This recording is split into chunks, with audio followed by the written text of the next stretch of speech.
Labvakar! Pirms dodamies atpūtā, steidzami jums ziņot, kas jauns stila laboratorijā, kā stilīgi gatavoties Līgo svētkiem un kādi jaunumi tepat galvaspilsētā.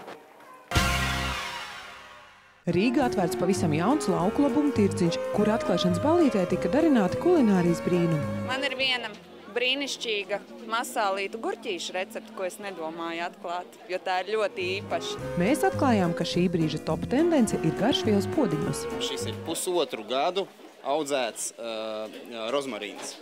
Jebkuras maisaimnieces sapnis. Turklāt sapnis ir vienkārši īstenojams, jo garšaugi ir ērti audzējami. Viss, kas ir vajadzīgs, ir podziņš, zemīte, sēkliņas un pacietība.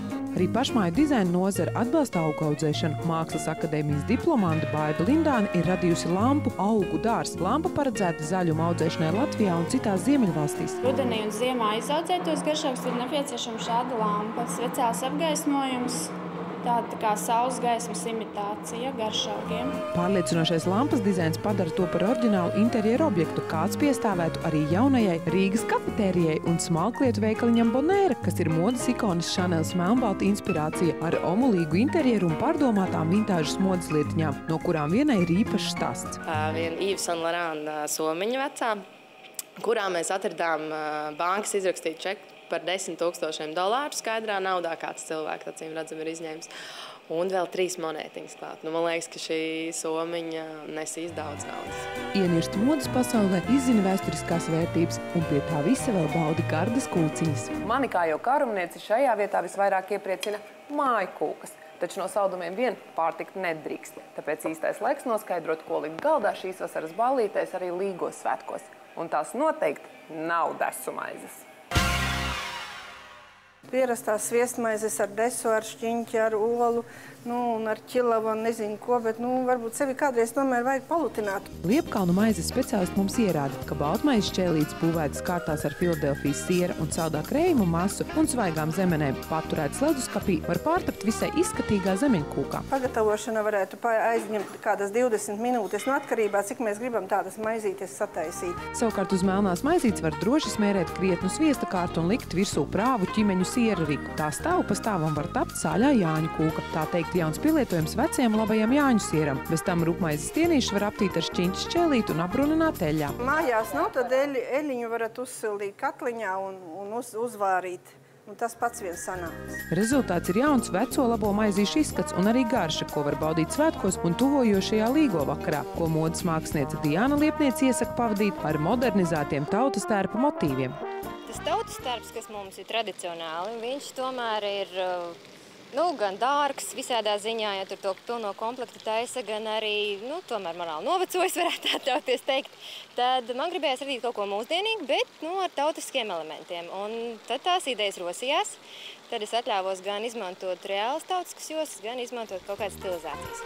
Tautiskās jostas motīvs ir iestrādāts gan uz kājautiem, gan arī uz elegantām acenītēm, kuras līgotājiem noderēs pie miera dodoties rīta gaismā. Bez tam šovasar tērpos var izmantot arī tekstus. Vārdam ir spēks, un vārdus es izmantoju visādos veidos.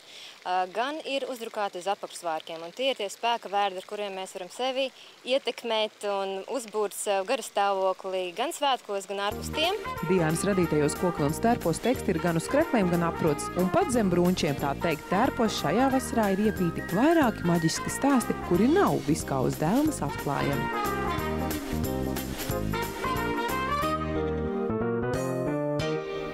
Iedvesmai piedāvājam jums padomus Jāņu mistērijām stila laboratorijā.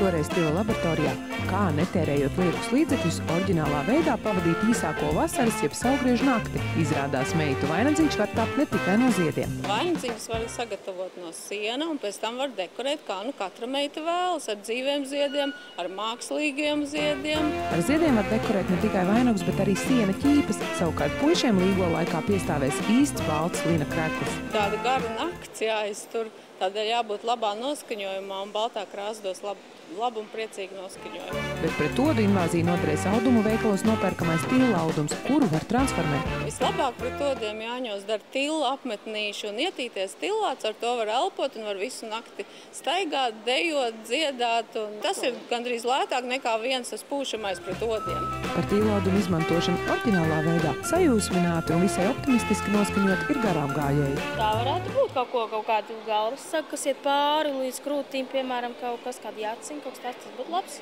Vēl bērniem un šitādas te maziņie būtu arī vajag labi būt. Izskatās mums kā piemērs, tas ļoti labi, jā.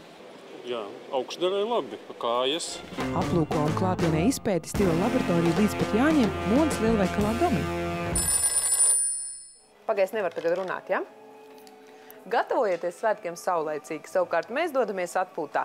Vasaras režīmā tiekamies ar jums www.stilsbestabu.lv. Iedvesmojošu vasaru. Atā! Klausies, man sākas atvaļinājums.